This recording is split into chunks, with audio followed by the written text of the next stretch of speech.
Bienvenidos a Bruselas Te Quiero, el programa semanal que analiza la actualidad europea. Soy Maeve McMahon, muchas gracias por estar aquí con nosotros. Entre los temas de la semana, la ampliación de la Unión Europea vuelve a estar encima de la mesa y el bloque tiene un mensaje para Sarajevo.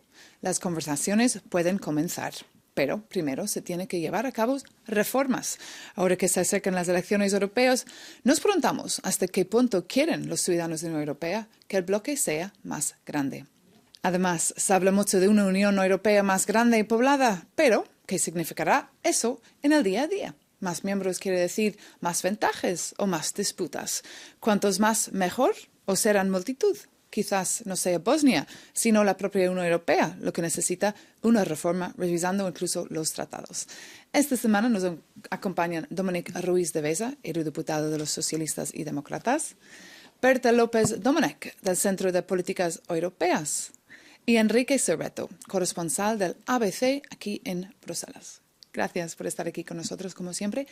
Antes de escuchar sus opiniones, un poco de contexto.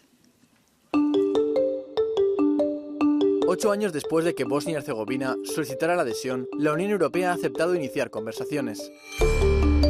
Una buena noticia para Sarajevo, que aún sufre las consecuencias de un pasado turbulento, y un mensaje claro a Moscú de que la ampliación de la Unión Europea vuelve a estar en marcha. Pero la adhesión a la Unión Europea es desalentadora. Leyes y reformas deben adaptarse a las normas de la Unión Europea. Puede ser un camino doloroso y accidentado. Además, las elecciones europeas están a la vuelta de la esquina y existe el temor real de que el discurso de la ampliación salte por los aires. ¿Podrían acarrear nuevos retrasos y extraer la ampliación en la mente de los votantes? Las palabras de Luis Albertos. Dominic, comenzamos con usted, porque claro, hay elecciones en junio en el Parlamento Europeo. ¿Qué papel jugará la ampliación de la Unión Europea en estas próximas elecciones? Será uno de los temas, sin duda, aunque también es verdad que estamos muy al principio, ¿no?, del proceso. Hay muchos otros retos, el de la guerra en Ucrania, el del cambio climático, el de las migraciones. Por tanto, creo que será un tema más. No creo que sea el tema principal que esté en la cabeza de los electores. Sobre todo porque los Balcanes están muy lejos, ¿no?, de España. ¿Están estos asuntos en la cabeza de los españoles? No creo que la cuestión de la ampliación o de los Balcanes sea un tema que esté encima de la mesa para los ciudadanos, pero sí que creo que seguirá estando en la mesa o seguirá siendo una prioridad para la Comisión, para el Parlamento, para el Consejo, para las instituciones europeas. Y las acciones pueden ser un bloque, ¿no? Un problema para los países que quieren entrar. Quiere decir que hasta que haya una nueva Comisión, nuevo Parlamento, igual tendrán que esperar un poquito más para que decisiones estén tomadas. Bueno, los aspectos institucionales contingentes que cambian cada cierto tiempo, eso yo creo que no juega ningún papel. Es verdad que la anterior comisión decidió que en esa legislatura no se hablaría de ampliación, y en esta se habla, y es verdad porque hay muchas otras razones, es decir, que sobrepasan el hecho de que en este caso estemos hablando de Bosnia. Hay un principio que se empleó mucho en la anterior gran ampliación, que es preguntarse si para nosotros es mejor que esos países se conviertan en miembros y con los problemas que eso conlleva, o que se queden fuera y los problemas que eso conlleva. Es decir, porque Bosnia, por ejemplo, pues es un estado muy complicado, casi un estado fallido. No sabemos qué pasará si de repente se ignora esa pretensión de querer ser un día miembros de la Unión Europea. A ver, yo creo que hay una dinámica positiva, que es el relanzamiento de la ampliación. Como señalaba Enrique, desde la última adhesión, que fue la de Croacia en 2013, no ha habido más adhesiones, y el propio Juncker declaró que en la legislatura 14-19 no habría ampliación, lo cual era también un poco cuestionable, porque en realidad, si hablamos de que es un proceso basado en méritos y que según se van cumpliendo las metas y se van cerrando los capítulos del proceso de adhesión, no habría que declarar, no va a haber ampliación, de la misma manera que no hay que declarar que va a haber ampliación, ¿no? Es un proceso que tiene su su propia dinámica. Pero es verdad que con la agresión de Rusia a Ucrania y la apertura de la perspectiva europea a Ucrania, no era sostenible seguir teniendo aparcados a los Balcanes occidentales. Ahora es una prioridad, ¿no? Geopolítica. Pero explíquenos un poco cómo funciona. Es muy complicado, ¿no?, entrar en la Unión Europea, y eres experta, ¿no?, en eso. Ahora, Domènec mencionaba el caso de Bosnia, que se ha tomado una decisión geopolítica, digamos, o sea, el dar mensajes de candidato y abrir negociaciones con Bosnia, que ha sido una decisión geopolítica, pero tal y como él mencionaba en 2014, o sea, el hecho que se haya tenido que tomar una decisión geopolítica y no haya sido, digamos, basado en los méritos, como en otros casos, esto tiene una raíz a cómo actúa, o sea, la razón por esto es en cómo ha actuado la Unión Europea hasta ahora. Juncker en 2014 mandó un mensaje que desincentivó la implementación de reformas en los países de los Balcanes, en los candidatos, porque básicamente les dijo, no matter what you do, o sea, hagáis lo que hagáis, no vais a entrar. Y el mensaje fue recibido como, no hace falta que hagamos nada. O sea, al final hay muchas de estas reformas que tienen un coste político muy alto en los países candidatos y que los gobernantes de estos países solamente van a llevar a cabo si tienen la seguridad de que van a pasar a ser miembros. Entonces, por mucho que la decisión con Bosnia, la apertura de negociaciones, se haya pintado, se haya framed como una decisión geopolítica, yo creo que ha sido la decisión adecuada, porque hacía falta que la Unión Europea diera una señal de estamos yendo en serio o sea, tú no podrías esperar que Bosnia hiciera las reformas si tú no dabas un mensaje de estamos siendo y por eso serios con la... hemos visto también a la presidenta de la Comisión Europea, Ursula von der Leyen, diciendo que Bosnia ha hecho más en un año que en una década, intentando mejorar un poco lo que ha dicho Juncker en el pasado para mandar un mensaje un poco más positivo. Y por su parte, en Bosnia hemos visto que los políticos están muy contentos, diciendo que esta noticia es excelente. Hemos visto a Željko Komšić, que es de la presidencia de Bosnia y Herzegovina, diciendo que queda mucho trabajo por delante y que no habrá más concesiones ni escondites. No, todos los países que aspiran a entrar en la Unión Europea tienen que entender que antes de entrar como miembros de pleno derecho tienen que conseguir nivelar su economía, sus instituciones, su modo de vida, muchísimas cosas, sus infraestructuras tienen que llegar a un nivel para que no se produzca una colisión demasiado explícita, porque las dos realidades son demasiado distintas.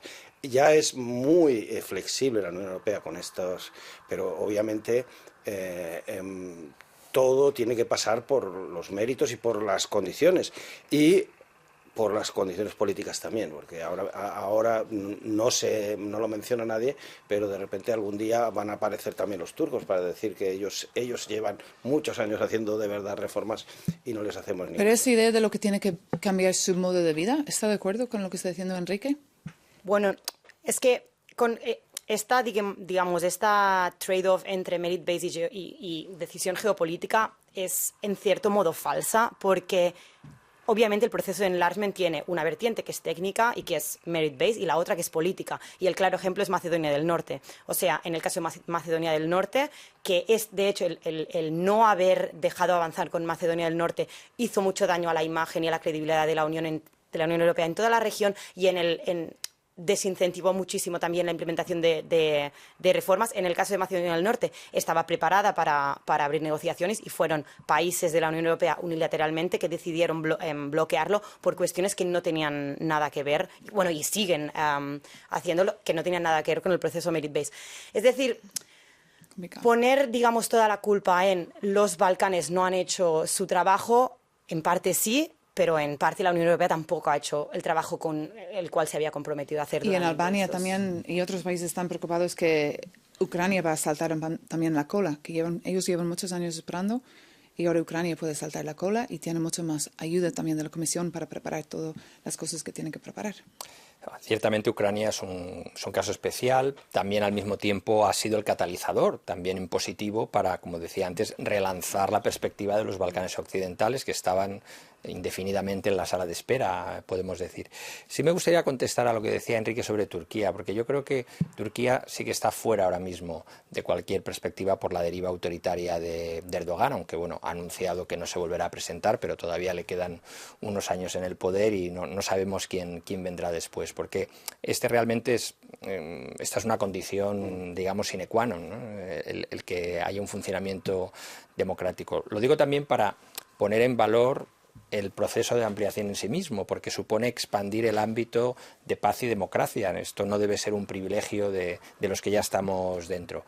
La cuestión no es tanto el qué, yo creo que estamos todos de acuerdo, sino el cómo, y ahí la importancia de que se den, ahí sí estoy de acuerdo con Enrique, las condiciones, ¿no? de cumplimiento de los estándares europeos y también las condiciones, hablaremos después, dentro de la Unión Europea, claro, para absorber nuevos Estados miembros. Ese es un tema muy interesante también. Pero hablando de esas reformas y el trabajo y los deberes que estos países tienen que hacer, hay un informe anual, ¿no?, de la Comisión Europea. Sí. Y hemos estado mirando el informe de Bosnia, que dice que tienen que hacer muchísimas cosas por la libertad de la prensa, por ejemplo. No han hecho muchos avances también en la lucha contra la corrupción. Es que eso es muy complicado. ¿Cómo van a poder cambiar? Sobre todo que en Bosnia hay muchas diferencias también entre los partidos. Es que Bosnia, en realidad, como he dicho antes, prácticamente es un estado fallido. Es decir, es una cola, un resultado, digamos, que quedó de la guerra de la, sí, hay que recordar Yugoslavia, que hubo una guerra. Y que incluso el hecho, parte de esta decisión geopolítica de darles el comienzo de negociaciones es una forma de tratar de evitar que el país se desintegre. Hace un año y medio estaba en la República Srpska anunciando también que se iban a separar de Bosnia, obviamente. Eso, pues, y se sienten muy lejos, porque he estado unas veces ahí y se nota que estás en otro país, otra comunidad, es otra lengua, es otro mundo. Entonces, el hecho mismo de, digamos, realizar, o sea, dar una cierta concreción a esa esperanza de que Bosnia entre en la Unión Europea va a servir, espero que sirva para, digamos, cohesionar un poco el país, pero obviamente no resuelve los problemas. Como tú decías, Bosnia está en la prehistoria para alcanzar unos estándares mínimamente decentes como los consideramos aquí, pero todo camino se empieza con un primer paso, efectivamente. Esto es importante porque si no se da esa señal, no se dan los incentivos tal vez para que hagan las reformas necesarias, ¿no? Hay que mandar una señal de que el proceso va a tener lugar y va a ser serio, proceso, ¿no? Y hemos visto un informe que dice que 7 cada 10 gente de ahí quieren entrar en la Unión Europea, tienen esta esperanza de entrar. Y para saber cómo opinan los bosnios, hemos hablado también con Sabina Kudic, vicepresidente del grupo político social liberal bosnio NASA Stranka. Sabina estuvo aquí, de hecho, en Bruselas hace unos días durante esta Cumbre Europea, pero ahora está en casa o trabajando mucho y se muestra mucha esperanza. Escuchen. No tenemos miedo al trabajo y creo que existen capacidades institucionales. Sin embargo, la cuestión de las capacidades políticas es la más difícil para Bosnia y Herzegovina. Y teniendo en cuenta que hemos tenido los mismos líderes etnonacionalistas al frente de los mismos partidos durante décadas, a una le viene a la mente el dicho de no puedes enseñar a un perro viejo trucos nuevos.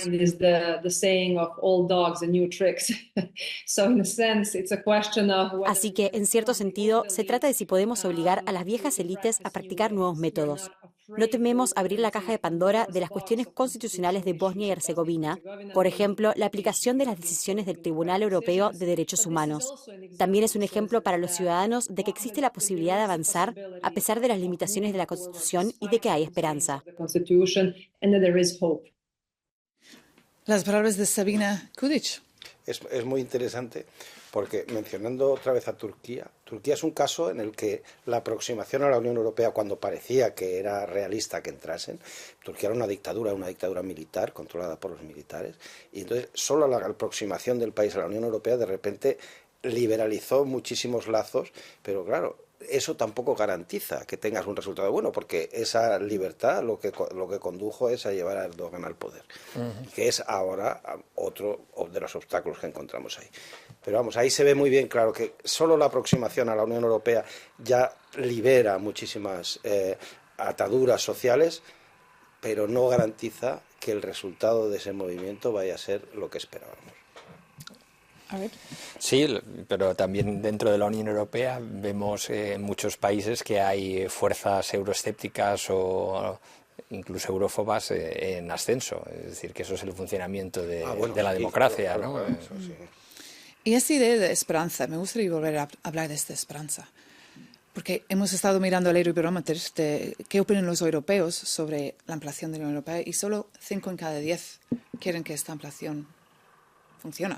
Así que es bastante bajo, ¿no, Berta? Bueno, uno de los problemas es que siempre la narrativa sobre la ampliación siempre ha tenido una connotación negativa de qué va a suponer para la democracia europea, para los fondos de la CAP, etcétera, etcétera, pero nunca hasta la guerra de Ucrania no se ha empezado a mirar los costes de no ampliar. Es decir, qué va a suceder con la Unión Europea si no nos ampliamos. Y yo considero que estamos en un punto que no tenemos alternativa a la ampliación. O sea, la Unión Europea no tiene alternativa a la ampliación. La cuestión es cómo lo hace la Unión Europea para incentivar las reformas necesarias en estos países para que la ampliación se lleve a cabo de la mejor manera posible y que los países, los nuevos miembros, encajen con los estándares, lo que se llaman los estándares, los valores europeos. Pero los costes a nivel de seguridad, de estabilidad, de geopolíticos, no van a ser ¿Este mucho mensaje más que... lo pondrías en el manifiesto antes de las elecciones europeas? Yo creo que hay que dar un mensaje positivo sobre la ampliación. La cuestión es, como digo, el cómo la vamos a llevar a cabo. Ahí hay cuestiones, algunas se han mencionado, el presupuesto. Podemos ir a una unión de 36 al final del proceso con un presupuesto del 1% del PIB cuando las condiciones socioeconómicas en los nuevos países son muy inferiores a las del resto. Eso afecta también a la política agrícola común. Pensemos en la potencia agrícola que constituye Ucrania, los fondos de cohesión y también el propio funcionamiento de las instituciones, ¿no? Podemos funcionar con el derecho de veto con una Unión a 36, ¿no? Pero hablando de relaciones públicas también de estos países es muy complicado. Para Bosnia, por ejemplo no sale en la Eurovisión porque es demasiado caro para ellos y la tele no se puede permitir salir en la Eurovisión. Bueno, pues eso es de lo que hemos hablado, de que antes de mezclarlo las cosas tienen que tener ciertas equivalencias, es decir, que tienen que alcanzar ciertos niveles de desarrollo político y económico. Hombre, lo de la ampliación, obviamente para ellos es una esperanza muy evidente y no solo para ellos. Ahora estaba pensando, por ejemplo, el hecho de que Georgia se haya clasificado para la Eurocopa, para ellos por primera vez para una fase final, para ellos en el país es una fiesta alucinante. Es decir, hay también una falsa esperanza de decir que una vez que seamos miembros de la Unión Europea ya viviremos como austriacos. Eso no funciona así, pero sí también es verdad que ellos mismos tienen una experiencia clara, ¿no? En tiempo se comparaba la evolución de Polonia y Ucrania, que en el momento de la disolución de la Unión Soviética tenían más o menos una renta per cápita similar entre Polonia y Ucrania. Por eso me pregunto si es realista hablar de fechas. Por ejemplo, Montenegro quiere entrar antes de 28. Montenegro es el de los países candidatos. Montenegro es ahora mismo el que está más preparado, tiene más números, digamos, ¿Ya usan el euro? Sí, exacto. Es un país no tienen moneda, que no es lo mismo, pero bueno. Es un país de poco más de 500 millones de habitantes. A nivel económico es el que está más avanzado, ya es parte de la OTAN, etcétera, etcétera. Entonces, Montenegro sí que es verdad, durante los últimos, aquí, o sea, podríamos empezar a hablar sobre la política interior de Montenegro, seguramente no es el espacio, pero en los últimos años, desde 2020, ha estado inmerso en una crisis política bastante importante, una parálisis política bastante importante, y desde la formación del nuevo gobierno en octubre pasado, parece que han avanzado bastante en los benchmarks del Rule of Law, que era la principal escollo que tenían en el camino. Ahora el gobierno se ha comprometido a meet los Rule of Law benchmarks este verano y entrar en 2028. O sea, estar preparado para entrar en 2028. Es ambicioso, sí, pero creo que aquí dependerá mucho no solo de lo que pueda llegar hacia el gobierno, sino también de la Unión Europea, de si está preparada en 2028 para... Esa es la pregunta, ¿no? Porque serán los de 27 países al final, los capitales que van a tomar la decisión al final. Pero tendré que pararles aquí, pero quédense con nosotros aquí en Euronews, porque en breve nos preguntaremos si el bloque logrará reformarse internamente antes de ampliarse al exterior. Hasta pronto.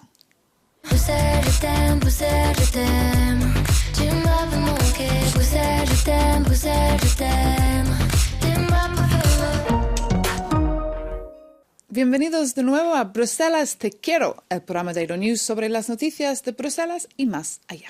Ahora bien, la ampliación de la Unión Europea vuelve a estar en el orden del día y Bosnia ha recibido el visto bueno para iniciar conversaciones. Pero queremos preguntarnos ahora cómo funcionará una Unión Europea más grande y más poblada. Daniela Schweitzer, de la Bertelsmann Stiftung, me dijo que la Unión Europea solo estará preparada para ampliarse si antes se reforma a sí misma.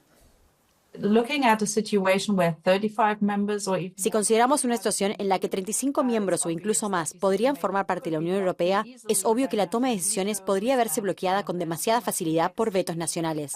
Hay demasiada complejidad y el riesgo es que la Unión Europea se debilite al crecer, que no es realmente lo que necesitamos en tiempos geopolíticos difíciles. Una forma es examinar los mecanismos de toma de decisiones para reformarlos, introducir más votaciones por mayoría cualificada. Otra es revisar el funcionamiento de la Comisión Europea, que actualmente, con 27 comisarios, ya tiene demasiados temas diferentes y está en cierto modo dividida en demasiadas partes individuales. En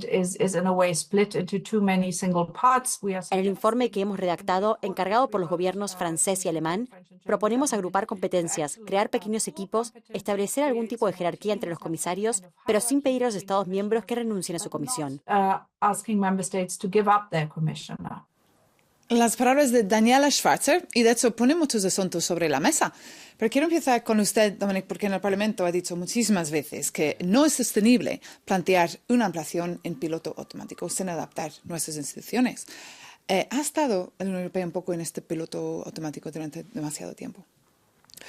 En parte existe ese riesgo porque cuando vemos a la presidenta de la Comisión, von der Leyen, que ha dicho que no vamos a esperar a la reforma de los tratados para hacer la ampliación, está, yo creo, que mandando la señal equivocada. Son dos procesos que tienen que ir de la mano, porque como señalaba la experta, cuando vayamos a una unión hasta 36 Estados miembros, decidir temas fundamentales como los recursos de la Unión, es decir, los ingresos con los que financiamos nuestras políticas o la política exterior por la unanimidad, nos lleva a situaciones que ya estamos de hecho viviendo a 27. Lo hace Orbán cada 2 por 3 en los consejos europeos, secuestra la decisión de los demás, pide otras cosas a cambio que no tienen nada que ver con el asunto que se está discutiendo, y eso no lo podemos expandir a 36. El número de comisarios en la Comisión también es un gran problema. ¿Es realista plantear una reforma? Creo que es importante que ahora se está empezando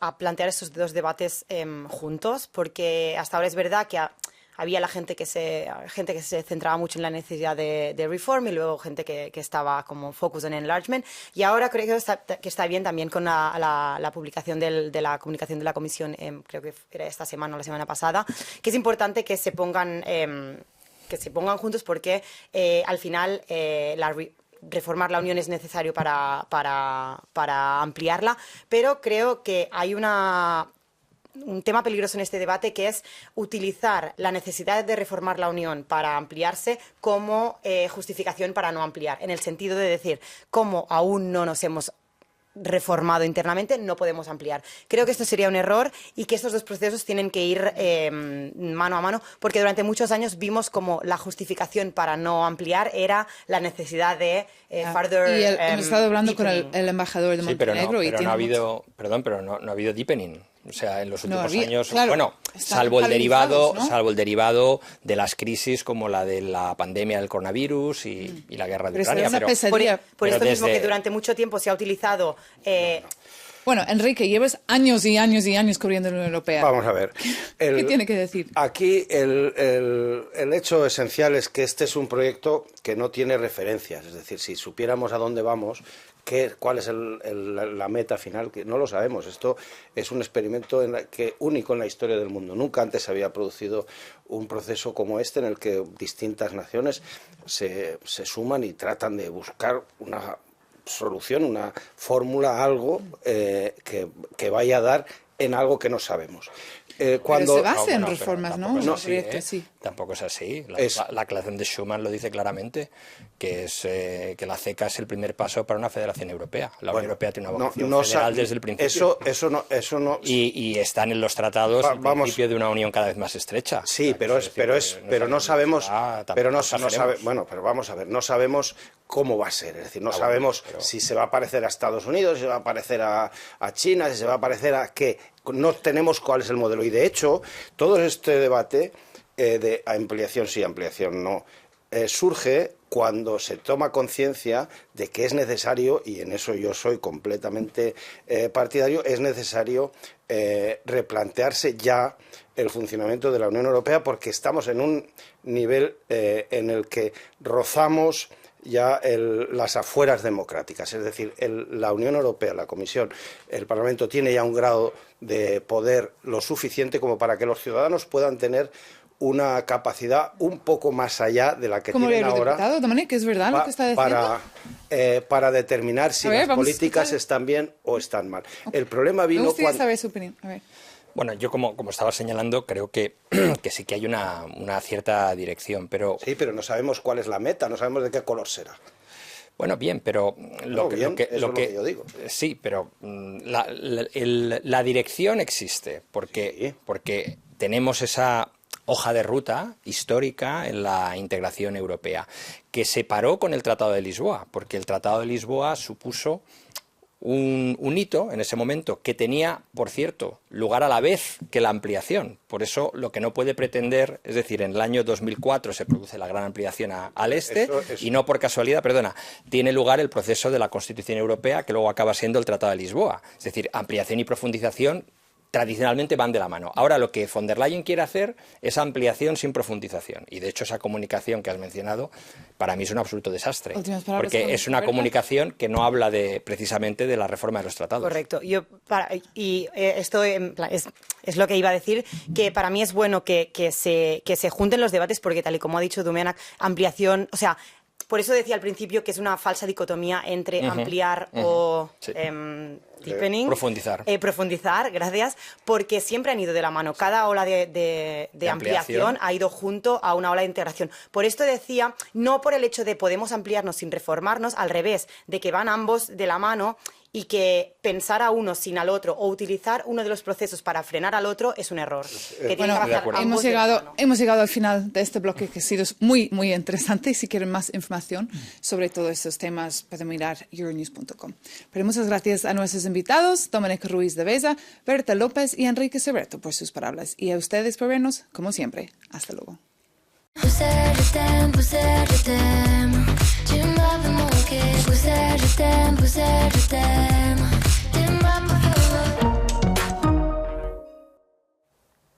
Bienvenidos de nuevo a Bruselas Te Quiero. Soy Maeve McMahon y estamos analizando las noticias de la semana con nuestros invitados, Domènec Ruiz de Besa, Berta López y Enrique Cerreto. Y una de las noticias es esta. Activistas de Greenpeace bloquearon la reciente cumbre sobre energía nuclear aquí en Bruselas, desde bloquear las principales vías de acceso con sus bicicletas hasta hacerse los muertos. Su objetivo era decir a los políticos que no están de acuerdo con su decisión de triplicar la capacidad atómica. La policía escoltó a los pacíficos manifestantes fuera del recinto. Greenpeace afirma que la única forma de hacer llegar su mensaje es ser muy creativos. Escuchen ahora a su directora de campaña, Lorelei Limousin. Nos encontramos en una situación de emergencia climática. El tiempo es oro y los gobiernos aquí presentes lo están malgastando con cuentos de hadas sobre la energía nuclear. Todas las pruebas demuestran que es demasiado lenta de generar, es demasiado cara y sigue siendo peligrosa y contaminante. No la necesitamos. Los gobiernos deben invertir en soluciones que funcionen para la gente, como el aislamiento de las viviendas, el transporte público y las energías renovables, no en el cuento de hadas de la energía nuclear. ¿Vieron la manifestación? ¿Es una estrategia eficaz? Seguramente sí, debió llamar mucho la atención desde el punto de vista de los medios, que creo que es lo que buscaban, pero yo creo que lo importante es siempre manifestarse dentro de los límites, es decir, no recurrir a la violencia, ¿no? Lo hemos visto también con creo que Greenpeace no, pero las protestas de los agricultores, pues algunas yo creo que se excedieron claramente, ¿no?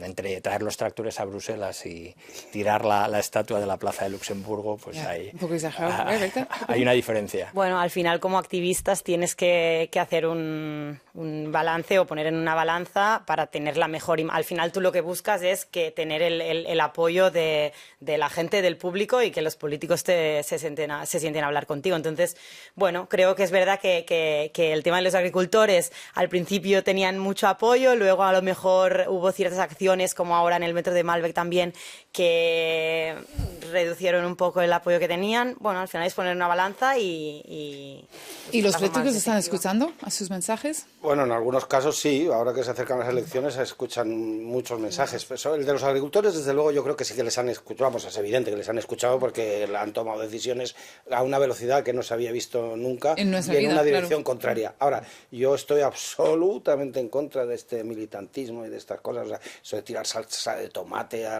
los cuadros y de pegarse a no sé dónde. O sea, esta gente, yo creo que hay que, en fin, bueno, no digo yo meterlos en un manicomio, pero casi. O sea, realmente creo que están fuera de juego, porque creo que están obsesionados por ciertas causas, a lo mejor con buena intención, yo no digo que no, pero creo que, en fin, que les vendría bien un poco más de reflexión. Pero es que están desesperados, ¿no? Piensan que nadie está escuchando el mensaje del planeta. Pero es lo que tú dices, es la única forma con la cual quien sea les ha sentado a hablar en la mesa, entonces al final tú buscas que tu mensaje sea cual sea. O sea, ya no me pongo en cuál es el mensaje, pero tú quieres que tu mensaje se oiga, entonces si la forma para que tu mensaje se oiga es tirar tomate en una obra de arte. Y como diputado, ¿es una buena manera para hablar con usted, por ejemplo? Yo, desde luego, no aconsejo ni estoy a favor de que se maltraten obras de arte de ninguna manera. Yo creo que hay otras maneras. Aunque no maltratan. Solo tiran y hay cristal ahí. Bien.